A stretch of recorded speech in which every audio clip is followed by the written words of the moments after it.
আসসালামু আলাইকুম। আশা করি সবাই ভালো আছেন। আমরা যখন ইনকাম ইনভেস্ট বিডিতে অ্যাকাউন্ট করি, তখন আমাদের অ্যাকাউন্টটা আনভেরিফাই থাকে। তো আজকে আমি দেখাবো কিভাবে অ্যাকাউন্টটা ভেরিফাই করবে। তো অ্যাকাউন্ট ভেরিফাই করার জন্য উপরে বাম পাশে যে 3 লাইন দেখতে পাচ্ছেন, এইখানে একটা ক্লিক করে দিব। যদি আপনাদের সামনে এরকম কোনো অ্যাড শো করে তাহলে হাইড বাটনে ট্যাপ করে এটা কেটে দিবে।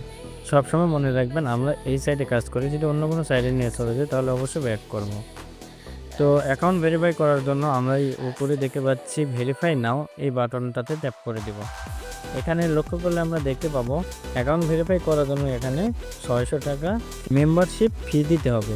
তো এখান থেকে আমরা বিকাশ পার্সোনাল, নগদ পার্সোনাল এবং রকেট পার্সোনাল এই 3টি মাধ্যমে পেমেন্ট করে অ্যাকাউন্টটা ভেরিফাই করে নিতে পারি। এখান থেকে আমি বিকাশ পার্সোনাল সিলেক্ট করে নিলাম। এরপর লক্ষ্য করলে নিচের দিকে দেখতে পাবেন কপি নাম্বার।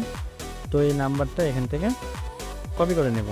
তো নাম্বারটা কপি করা হয়ে গেলে আমরা সরাসরি বিকাশ অ্যাপটা ওপেন করে নেব।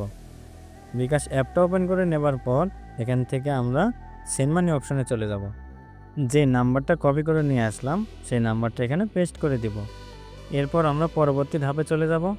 তারপর এখান থেকে কত টাকা দিতে চাই সেটা লিখে দেব। লিখে দেওয়া হয়ে গেলে পরবর্তী ধাপে চলে যাব। সব কিছু ঠিক থাকলে এখান থেকে আমরা আমাদের বিকাশের পিনটা দিয়ে দিব, দিয়ে কনফার্ম করে দিব।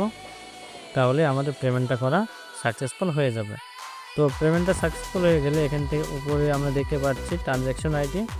এই ট্রানজ্যাকশন আইডিটা কপি করে নেব। তো কপি করা হয়ে গেলে আমরা এখানে আবার সরাসরি আমাদের ওই ওয়েবসাইটে চলে যাব। তো এখানে আসার পর আমরা যে ট্রানজ্যাকশন আইডিটা কপি করে নিয়ে আসলাম সেইটা এখানে পেস্ট করে দেব ট্রানজ্যাকশন আইডির জায়গায়। তারপর উপরে আমরা দেখতে পাচ্ছি সেন্ডার নাম্বার।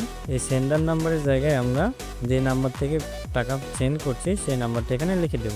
সব কিছু এখানে সঠিকভাবে দেওয়া হয়ে গেলে এই নিচের দিকে আমরা যে সাবমিট রিকোয়েস্ট বাটন দেখতে পাচ্ছি এখানে ক্লিক করে দেব। এখান থেকে লক্ষ্য করলে দেখতে পাবেন চেকিং পেমেন্ট। তো এখানে আমরা যে নাম্বার থেকে পেমেন্টটা করলাম সেটা চেক করার পর এখান থেকে 10 থেকে 30 মিনিটের মধ্যে অ্যাকাউন্টটা ভেরিফাই করে দিবে। এখানে কেউ ভুলেও ভুল নাম্বার বা ভুল ট্রানজ্যাকশন আইডি দিবেন না, তাহলে কিন্তু আপনাদের অ্যাকাউন্টটা আর কোনোদিন ভেরিফাই করতে পারবেন না, আর অ্যাকাউন্টটা ব্যান করে দেওয়া হবে। তো আমরা এখান থেকে রিফ্রেশ করে দেখি আমাদের অ্যাকাউন্টটা এখনও ভেরিফাই হয়েছে কিনা। দেখেন আমাদের অ্যাকাউন্টটা কিন্তু ভেরিফাই হয়ে গেছে। এখান থেকে আমরা এই যে গো টু ড্যাশবোর্ড এখানে ক্লিক করলে আমরা আবার হোম পেজে ফিরে আসব। তো হোম পেজে ফিরে আসার পর এখান থেকে যদি আমরা আবার এই বাম পাশের উপরে 3 লাইনে ট্যাপ করি, ট্যাপ করার পর এখান থেকে আমরা লক্ষ্য করলে দেখতে পাবো এখন ভেরিফাই অপশানটা দেখা যাচ্ছে। এখন কিন্তু আমাদের অ্যাকাউন্টটা ভেরিফাই।